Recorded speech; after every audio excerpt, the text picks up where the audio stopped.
And I still feel the same way.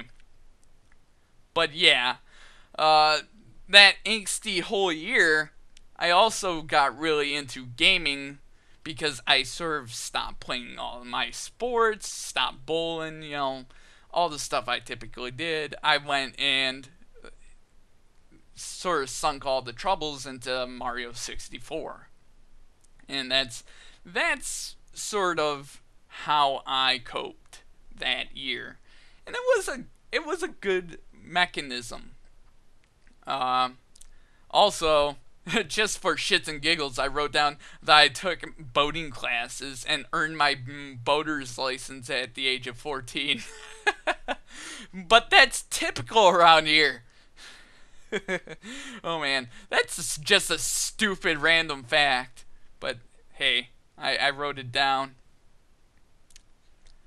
And ninth grade year. Ninth grade year is a really special year for me.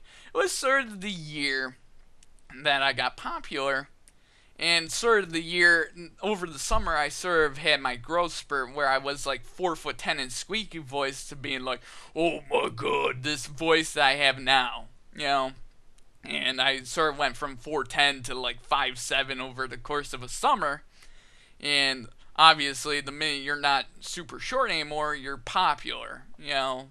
So I guess that was a thing. I still had my sense of humor, so I was always doing that. I was cracking jokes, all that other stupid crap, and all that other stuff that came with being popular. And I'll get to that, later. But that year, I had some of the most amazing teachers who really taught me a lot of stuff, and there's four names I wrote down that really were linchpins of that year: Mr. Brower, Mr. Ogle, Mrs. Crabtree, and Mr. Robinson. All, all really great teachers. All really supportive of me, etc. And commented because I had Mr. Robinson in eighth grade as well. He taught English, and he made a comment in my yearbook, which I still read and I still look at. And he goes, "You have matured so much over the last year. It's been a joy having you the past 2 years to see how you grew," and it really meant a lot. So that, and it was really a good thing because you sort of need that. Uh, Bullet point C. Oh my god, I'll never forget that day. Oh my god. Okay, so I'm just see. This is my story, and it's just random shit that I can remember, and it's just you know it left an impact on me. I had my first massive nosebleed, and it was during history class, Mr. Ogle. I'll never forget it.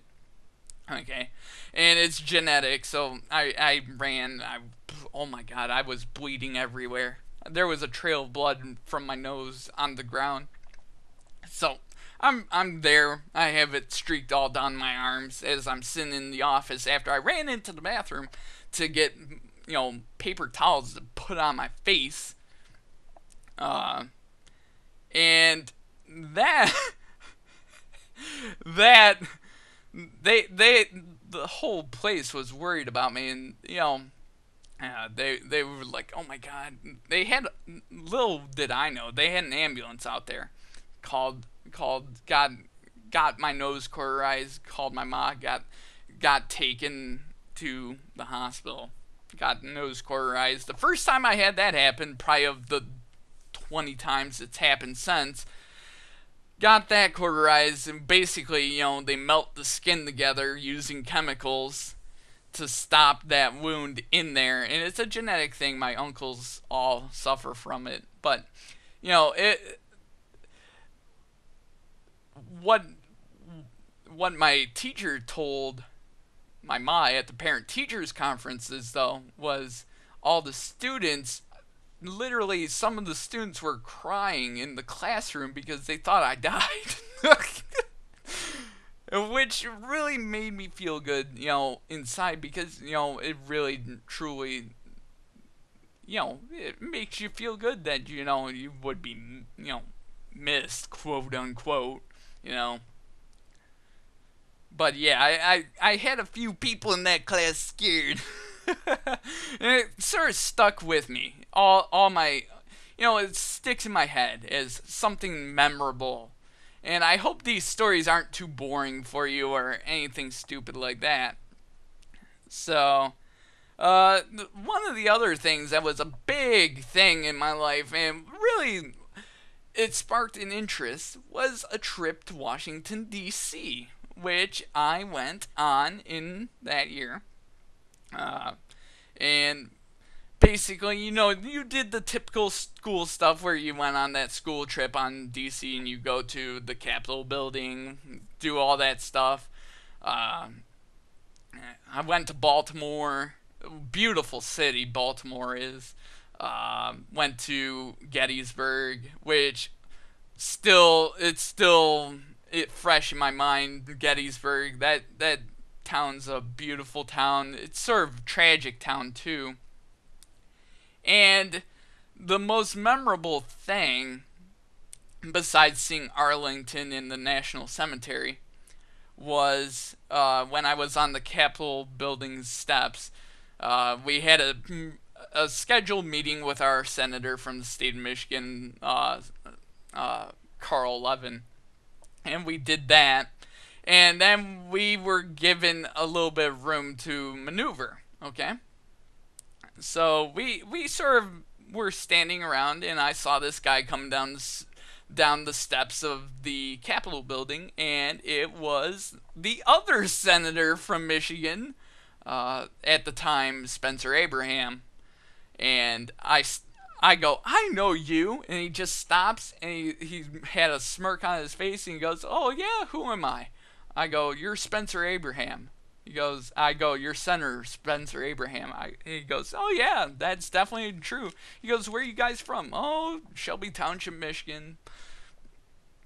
Uh, and I'll never forget the look on my classmates' face because they all looked at me like, what? So I stopped a U.S. Senator on the Capitol building steps. And my teacher came rushing over and he's like, do you know who this is? I go, yeah, I do. And the senator just sort of chuckled and, they talked. I don't remember much of anything after that. It was really cool, It's sort of the stuff you don't get to do anymore after the attacks. It's a sad thing. You can't, meet your senators anymore like that.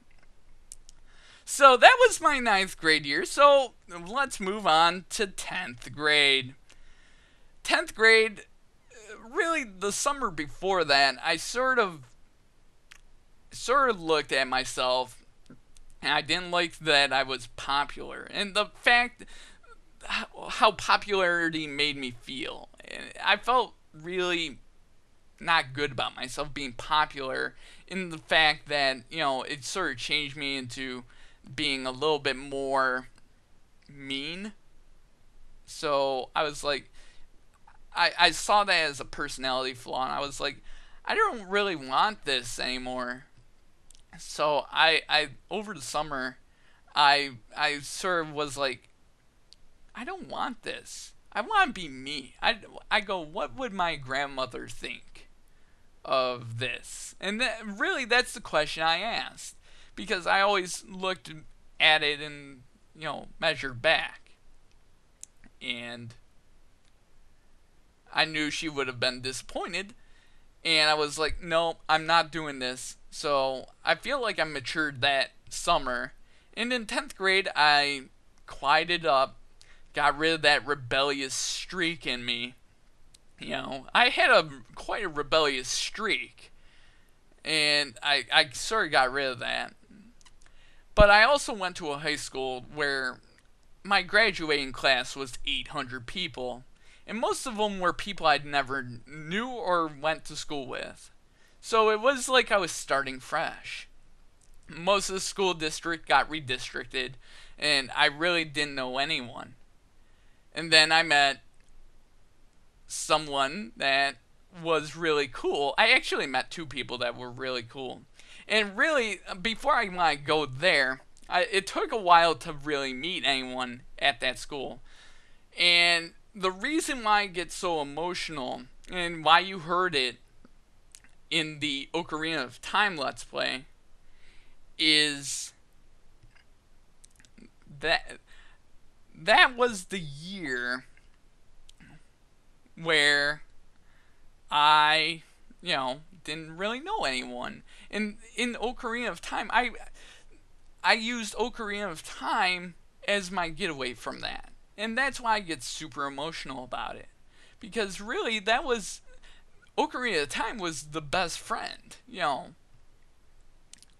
But yeah, I eventually made some new friends at that school. Of course, I met two people that I really liked. One a guy and one a girl. Because nothing has to be easy for me.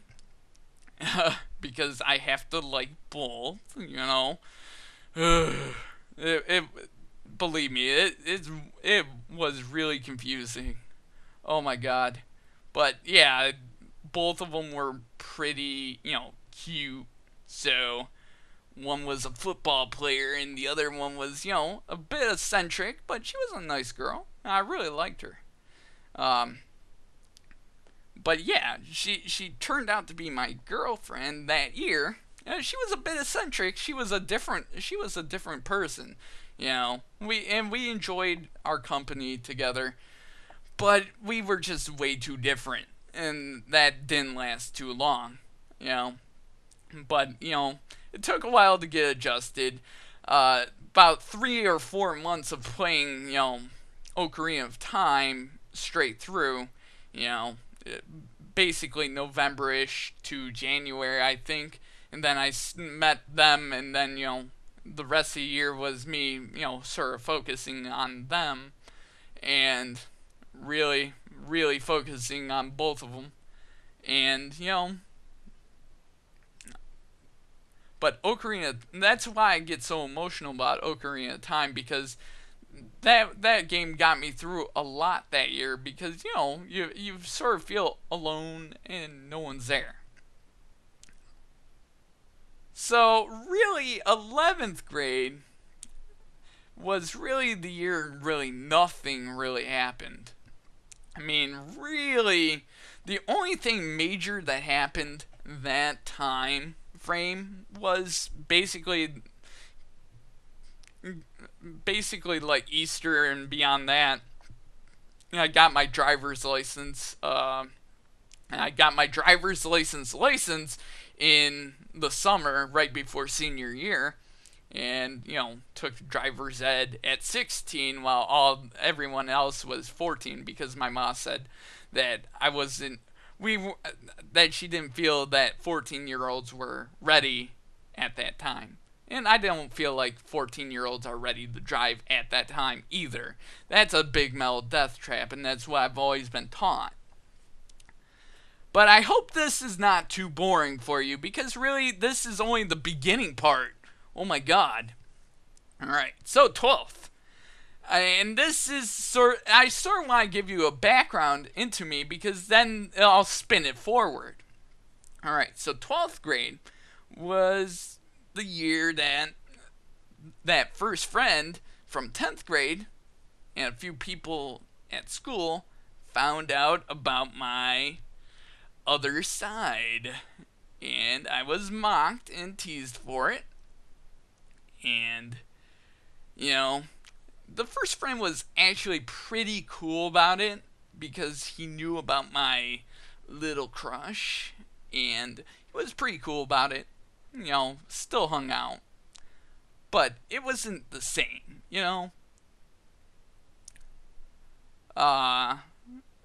Really, I met my best friend, who I still hang out with till today. actually in physics lab that year because I was crazy in my senior year and took all sorts of very difficult courses. I took, I, I, I always took crazy courses. I also never really wanted to go into AP classes because I really didn't want to look like a dork or a nerd, you know, or a geek, even though I had the grades for it. I never wanted that. I sort of stayed away from that. I sort of dumbed down my grades. I could have easily been a 4.0, very easily, because I don't ever have to study. That's one of my gifts, I guess, is that I can retain information quite well. And I haven't studied since maybe 5th grade. I never studied for a single test from 5th grade till even now, even in college, I never studied for tests. It was useless to me, to be honest. But I mean, I met my best friend in physics lab, and we still hang out till today. Uh, Basically graduated with a 3.7 GPA. And again, I dumbed down that GPA basically,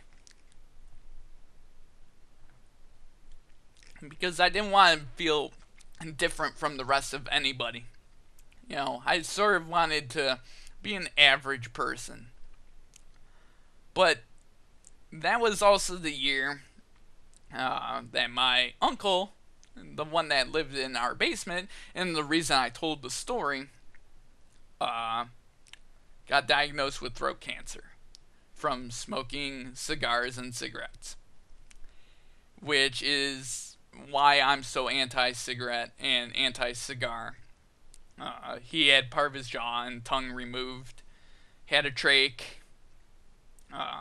basically in January of my senior year, and he went through all that surgeries and went through all the radiation and all that stuff, and they said, "Oh, it's fine. You're good. You're healed." And that was in August after I had graduated. And in August, he died. And I'll tell you, here we go. I'm done probably get close to crying right here. But the biggest regret I've ever had is not visiting him in the hospital. And I know I just couldn't handle it. We were too close. But there's nothing wrong in making that decision, because I would rather remember him like he was than what he had to go through.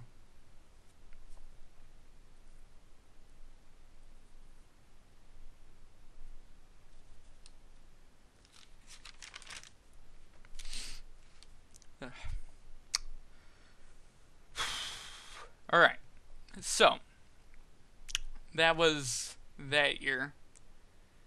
So, college.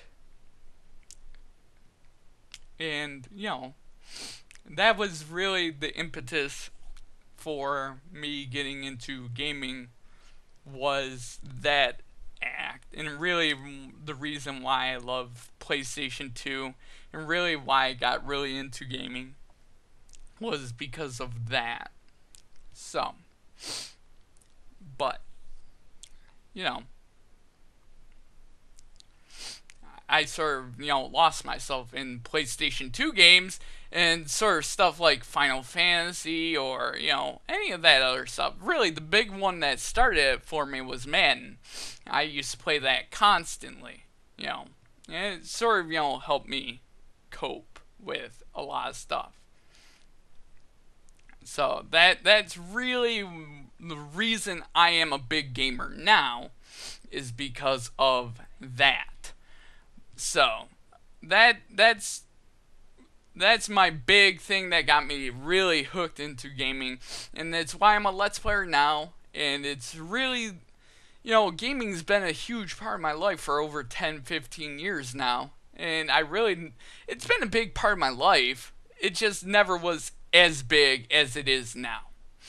Because really, now it's been, it's my getaway, it's my entertainment, it's everything to me. I love watching Let's Plays. I love gaming the culture itself.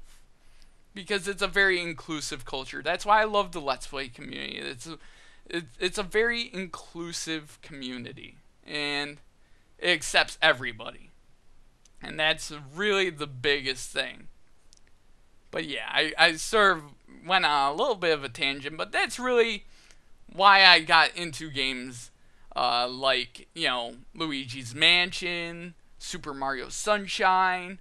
There's a lot of very special Let's Plays I did very early on that meant a lot to me. It might not seem like they meant a lot to me, the way I handle them, but the way I handle games is dictated and predicated on, just having fun, and having fun is sort of, the underlying thing, which was like, oh, I wanted to get rid of all the, underlying, negativity,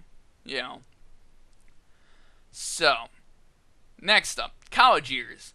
So, college years were actually pretty doldrum-esque. Basically, I had no idea what I wanted to be when I grew up. And I'm very interested in a lot of very different areas. I never knew really what I wanted to do.